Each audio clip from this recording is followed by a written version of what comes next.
Hello everyone, this is Tokini, and today I want to address some of the issues faced in Christian missions. We, as future pastors, missionaries, and ministry leaders, imagine this scenario. You're ministering in a community where a new convert asks, "Can I still celebrate Diwali as a Christian?" How would you respond? So today we're tackling a critical challenge in cross-cultural ministry, and my topic is the integration of faith and culture for new Christian converts. So this isn't just a theoretical exercise, it's a real dilemma faced by missionaries and church planters around the world. Let me first begin with what I understand by Christian mission. The mission involves sharing the gospel with non believers, proclaiming the message of Jesus Christ, his death, resurrection, and the salvation offered through faith in him. And mission also include discipleship, nurturing new believers to grow in their faith and become committed followers of Christ. To do this effectively, missionaries engage with different cultures, learning the languages, and their worldview, and contextualizing the gospel to make it relevant within culture. So, in this context of roles of missionaries in discipleship and contextualization, I'll be presenting about whether a newly Christian, can still celebrate Diwali or not. Which path will they choose to celebrate or not to? My aim in this presentation is not focused primarily or particularly on Diwali, but I'm trying to point towards a broader understanding of whether newly converted Christian can follow or continue practicing their old cultures and practices, or abandon them because of their newly found faith. So my purpose in using Diwali as an example is to narrow down so that I can deal it with so that I can deal with the questions or issues in a more simpler and clearer way. So in the first place, what is Diwali? In both cultural and religious aspects. So Diwali is not just a religious practice but cultural as well. So Diwali, or Festival of Light, it is a prominent Hindu celebration observed in India and globally as well. While its roots lie in religious traditions, but it also have become a significant cultural event. Sorry. From a religious perspective, Diwali represents the triumph of light over darkness and good over evil. So, in Hindu mythology, it links to Lord Rama's victorious return after defeating demon Ravana. And it is also connected to worshipping goddess Lakshmi, who embodies wealth and prosperity. And if we see Diwali in culturally, it's celebrated across India and other countries by various faiths, including Jainism, Sikhism, Buddhism. Yes, and the festival involves illuminating homes with oil lamps, gift giving, preparing special dishes, adorning living spaces, and enjoying fireworks displays. So these customs are integral to India's cultural heritage, fostering family reunions, social connections, and communal festivities.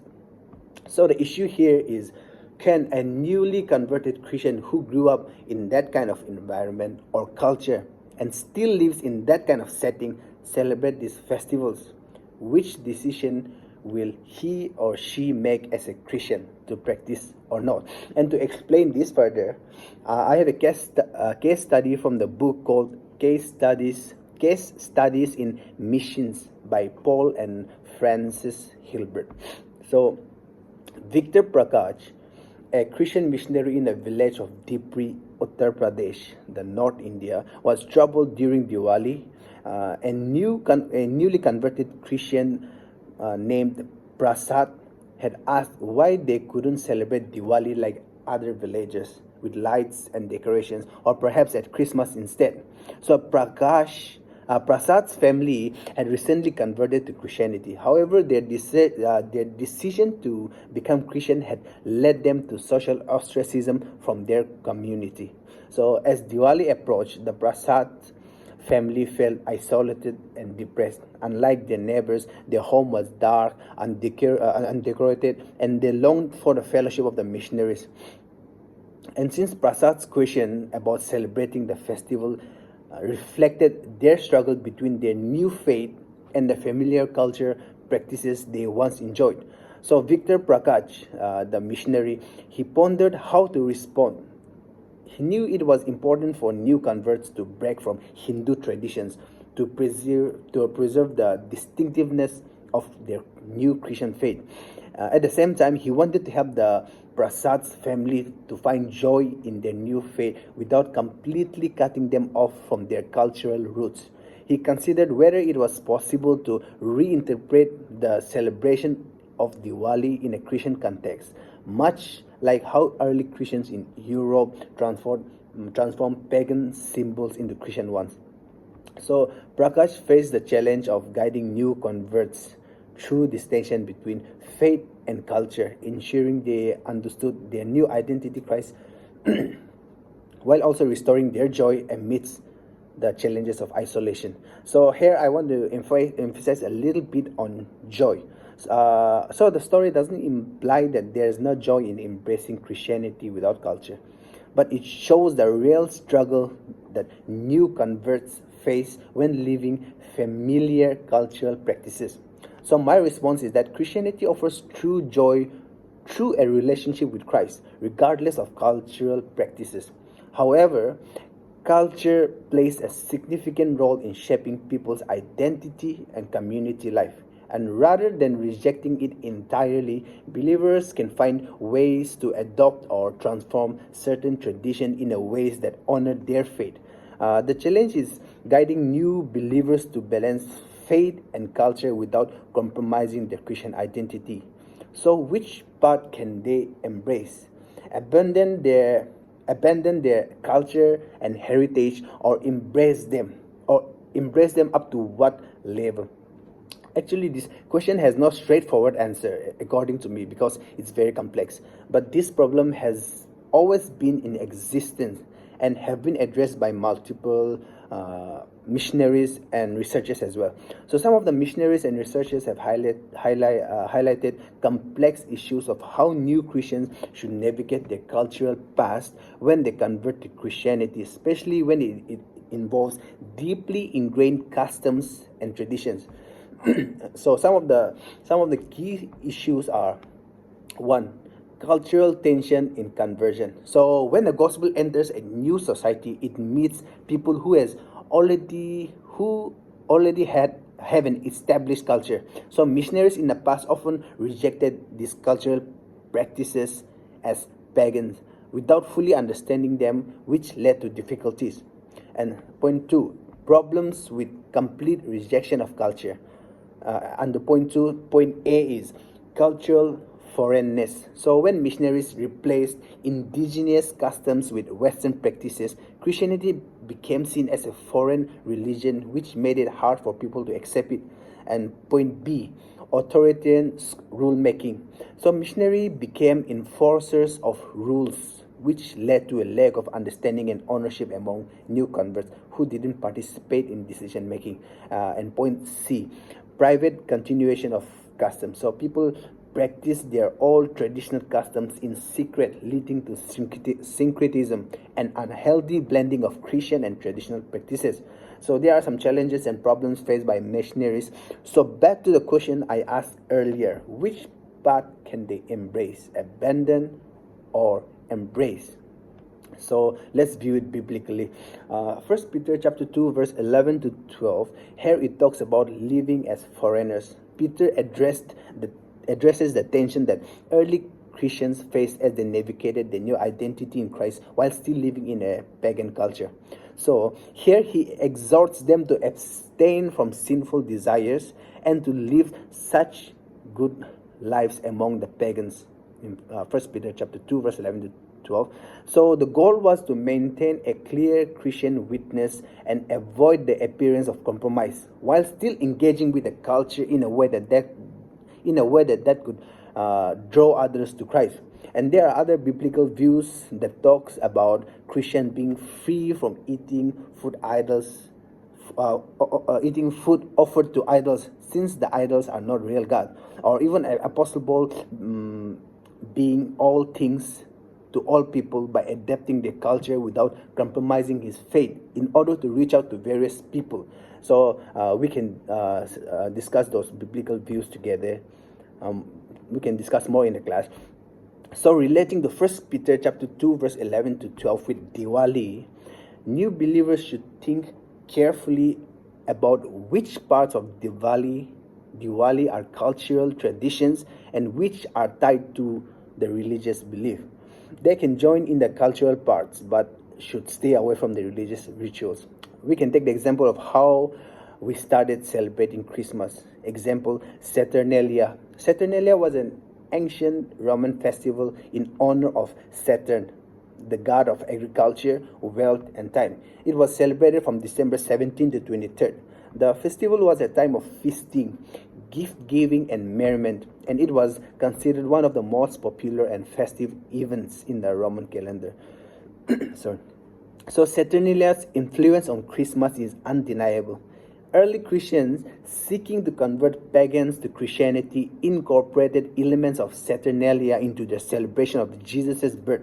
This is why many Christian traditions such as gift-giving, feasting, and merriment bear similarities to those of Saturnalia. So they didn't take part in religious rituals but took the cultural aspect of like gift-giving, feasting, and merriment and they incorporated it so that they can reach out to those pagans. So some of the culture aspect of Diwali like bonding, gift-giving, family, relatives, feast can be practiced according to me. According to me, it's about taking part and bonding and not withdrawing themselves entirely from the family, relatives, and society. And there are some other ways that we can look into while dealing with this issue. This one is from the book by Paul, from the same book by Paul and Francis Hilbert, Case Studies in Missions. So the book mentions 4 points. So the first point is critical contextualization. So the author suggests an approach. Instead of either completely rejecting or completely accepting all customs, missionaries and church leaders should engage in critical contextualization. And under this critical contextualization, there's 3 points. Point A is studying cultural practices, examining the old ways carefully and understanding their meanings. And point B, biblical evaluation, testing these practices against biblical teachings. Point C, Christian community decision making, allowing the community of believers to decide which practices can be kept, which must be rejected, and which should be modified to align with Christian values. And point 2, creation of indigenous practices. Through this process, new converts can create their own Christian practices that are culturally authentic but rooted in their faith. This gives them ownership and helps them prevent syncretism. Example of some festivals in Nagaland, India, that is where I come from. So the festival is called Tulini. It has an animistic origin because back in those days we were animistic. So we worship gods of rain for providing water to the crops. We worship gods of the sun for providing energy and lights to the crops, and many more. But even as we embrace Christianity, we didn't adopt our culture or practices or festivals fully. We still practice those, but with a different perspective and motive now. Instead of worshiping or giving thanks to the gods of rain or sun, we thank our Almighty God.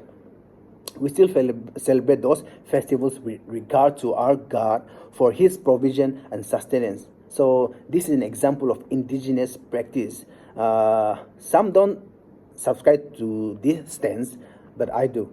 So and the point number 3 is relating to established churches. The issue of culture and faith isn't limited to mission settings. Even established churches can also struggle with adapting too much to the surrounding culture and can lose their prophetic voice. So the church should remain critical of their societal issues like materialism and other cultural practices that contradict Christian teachings. And lastly, finding balance. The church needs to strike a balance between criticizing and connecting with the culture.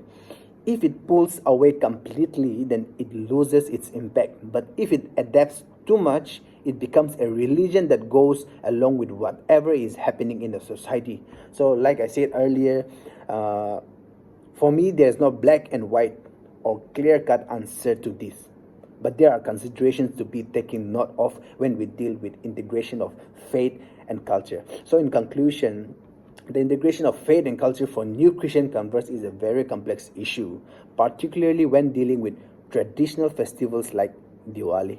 So key challenges include balancing new Christian faith with cultural roots, avoiding social isolation while maintaining Christian distinctiveness, and preventing syncretism. A biblical perspective based on 1 Peter chapter 2 verse 11 to 12 suggests that Christians should abstain from sinful desires but live good lives among non-believers and maintain a clear Christian witness while engaging with the culture. When approaching cultural practices, it's important to distinguish between cultural traditions and religious rituals. Participating in cultural aspect while avoiding religious rituals. An example of this approach is how Christians incorporated cultural elements of Saturnalia and suggested strategies that include critical contextualization, that is studying practical cultural practices, evaluating from the biblical teaching, and allowing the Christian community to decide on practices, and creating culturally authentic Christian practices, and balancing criticism and connection with the surrounding culture. So ultimately, there is no clear-cut answer for me for now, but a thoughtful approach considering faith, culture, and community is necessary for new converts navigating their new Christian identity within their cultural context. Thank you.